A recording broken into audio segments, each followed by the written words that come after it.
عليكم، كيفكم؟ معكم أسامة. اليوم رح أعلمكم كيف تعملوا توزيعات العيد هدول أو اللي هن طرق لحتى تقدموا فيهم الهدايا أو الحلوى في العيد، وكمان أعلمكم كيف تعملوا هذا الديكور اللي هو يعني تقريبا على شكل وردات اللي شفتوه بأول الفيديو. فإذا عجبكم هذا الفيديو لا تنسوا تعملوا لايك، وأكيد رح تعجبكم الفيديوهات الثانية فلا تنسوا تضغطوا على زر الاشتراك أو سبسكرايب لحتى تصلكم كل جديد من فيديوهاتي وما تضيع عليكم الفيديوهات القادمة. لو عملتوا أي عمل من أعمال فيديوهاتي لا تنسوا تشتروا معي صوركم على مواقع التواصل الاجتماعي هدول هنن.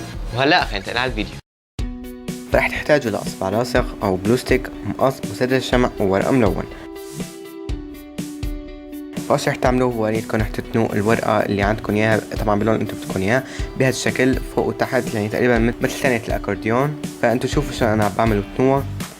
والمهم بعد ما تصير معكم قطعة طويلة بهذا الشكل رح تتنوها بالنص، وبعدين رح تلزقوها بالصمغ بهذا الشكل رح تصير معكم. وهلا رح تعملوا بورقة تانية نفس الشي، وكمان رح تتنوها وتلزقوها. وبهذا الشكل صار عندكم هلا جزئين من الوردة او الشي اللي نحن عم نعمله. المهم يعني رح تلزقون على بعضهم بهذا الشكل.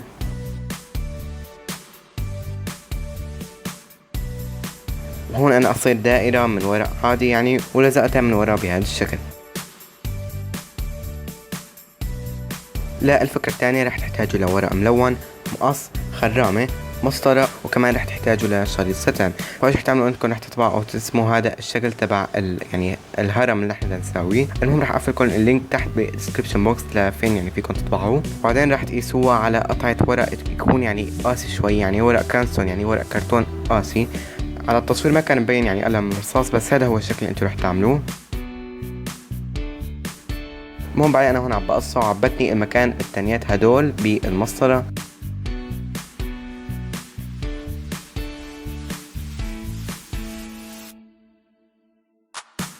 رح تصير معكم الورقة بهذا الشكل.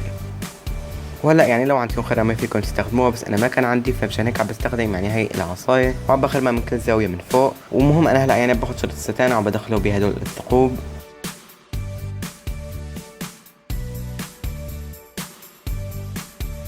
صحيح هلا لازم تحطوا الحلويات اللي انتم بدكم تحطون، يعني اي شيء انتم بدكم اياه. وانا عم بربط فيونكي وبس هيك بتكونوا خلصتوا. فلا الفكرة الثالثة رح تحتاجوا لجلو ستيك، لزاق شفاف، ورق ملون، شريط ستان، سلوفان او اللي هو البلاستيك الشفاف. فاول شي انا هون عم بعمله باخذ ورقة طبعا باللون اللي بدكم اياه وعبتنيها بهذا الشكل لحتى يعني اقصها كمربع. وبعدين رح تلفوها بهذا الشكل، رح تلزقوا نهايتها بهذا الشكل بالجلو ستيك لحتى يصير معكم هذا المخروط. طبعا هذا الجزء اللي فوق يعني انا ما كان بدي اياه فمشان هيك عم بقصه. وهلا عم باخذ السلوفان او اللي هو البلاستيك الشفاف الخفيف يعني، وبعدين عم بقص قطعه يعني اكبر من الورقه بشوي. وبهذا الشكل عم بلفها حوالينا من برا، وعم باخذ الشريط اللاصق او اللي هو اللزاق الشفاف وعم بلزقها بهذا الشكل، وبعدين بشيل الورقه بهذا الشكل وبعدين بحط البلاستيك من جوا. وهلا طبعا فيكم تحشوها بالحلويات اللي انتم بدكم اياها. انا هون عندي قطع شوكولا بيض عم بحطها جواتها وعم بربطها بشريط ستان وبس هيك بتكونوا خلصتوا.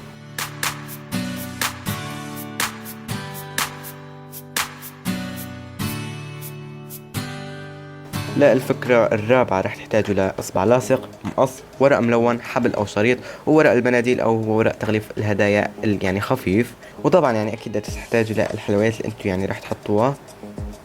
فأول شي أنا هون عم ببدأ بورقة عبتنيها بالنص بهذا الشكل مشان أعمل يعني جزئين وعم بقصها. وعم باخذ جزء من هدول عم بلفه بهذا الشكل وعم بلزقه من نهايته لحتى تصير معكم ورقة بهذا الشكل. وهلا عم باخذ ورق المنديل او هو ورق تغليف الهدايا الخفيف. المهم انا هون عم بقص قطعة يعني اكبر من قطعة الورق اللي عندي، وعم بلزقه بهذا الشكل على الورقة.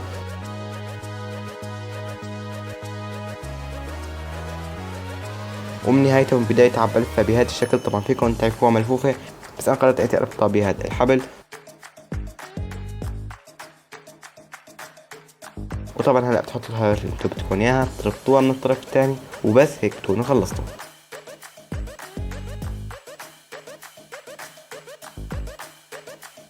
للفكرة الخامسة رح تحتاجوا لإصبع لاصق، مقص، ورق ملون، مسطرة، وشي دائرة لحتى تقيسوه عليه الشكل.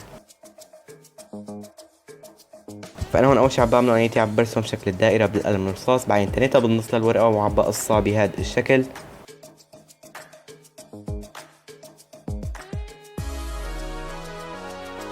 فانا هون عملت كمان يعني نفس الشيء بس بورقه تانية يعني بلون تاني كمان. وهلا رح تتنوع بهذا الشكل. وانا هون طبعا عم بستخدم مسطره مشان التانية تكون ارتب. المهم رح تاخذوا الصمغ ورح تلزقوا الورق بهذا الشكل. بصراحه ما بحسن اشرح لكم كيف رح تلزقون، بس انه فيكم يعني تشوفوا الفيديو تفهموا شلون. المهم هلا بترتبوا الورق بهذا الشكل وبتحطوا العيدية وبس هيك بتكونوا خلصتوا. لا الفكرة السادسة والأخيرة رح تحتاجوا لإصبع لاصق، مقص، حبل أو شريط، ورق المناديل يعني نفس اللي استخدمناه قبل شوي. فهي الفكرة كتير سهلة. أنا هلا اللي عم بعمله إني عم بقص ورقة من ورق المناديل، فحسب يعني قطعة الحلوى أنتوا عم تستخدموها. المهم هلا عم بلف حوالين قطعة الحلوى بهذا الشكل، وبعدين رح أربط فروكة من فوق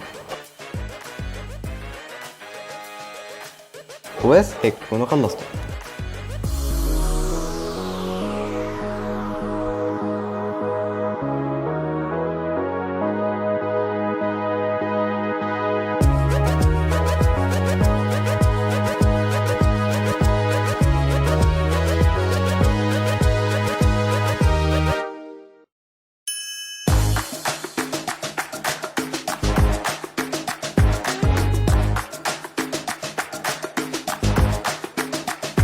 وبس هذا كان فيديو اليوم. لو عجبكم تعملوا لايك، سبسكرايب او اشتراك بالقناه لحتى يوصلكم كل جديد من فيديوهاتي وما تضيع عليكم الفيديوهات القادمه. ولو عملتوا اي عمل من فيديوهاتي من يعني حرف يدويه او اكلات، فيكم تشاركوا معي صوركم على مواقع التواصل الاجتماعي. هدول هن وهدول بعض الصور اللي انتم رسلتوا لي اياهم. وبس لا تنسوا تعملوا فولو على سناب شات لحتى تشوفوا صور من خلف الكواليس. وبشوفكم بالفيديو الجاي ومع السلامه.